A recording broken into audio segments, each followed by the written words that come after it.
হঠাৎ করে হালিমাতুস সাদিয়া, তিনিও একজন দরিদ্র মহিলা, তার শরীরের পুষ্টতা কম ছিল।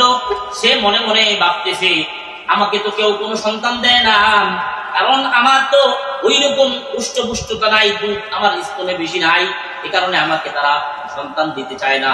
আমি আমার স্বামীর সাথে পরামর্শ করলাম, ওগো আমার স্বামী, খালি হাতে যাওয়ার চাইতে একজন গরিব সন্তান আছে মুহাম্মদ নামে, এই সন্তানকে নিয়ে যাওয়া যায় কিনা, আপনি পরামর্শ দিলে নিতে পারি। তার স্বামী এক বাক্যে বলে দিল, তোমার যদি ভালো লাগে নিতে পারো। হালিমাতুস সাদিয়া বলে, তাকে যদি নেই তাইলে আমার মনে হয় তাকে নেওয়ার কারণে আমাদের পরিবারের মধ্যে সুন্দর, আমাদের পরিবারের মধ্যে বরকত আসতে পারে, রহমত আসতে পারে। তার চেহারা আমাদের নবীর চেহারা তেমন কোনো চেহারা ছিল না, সাধারণ কোনো চেহারা ছিল না, এতটাই সুন্দর ছিল, দেখার পরে যেই দেখতো অবাক হয়ে যেত, যেই দেখতো পাগল হয়ে যেত, এত সুন্দর চেহারা।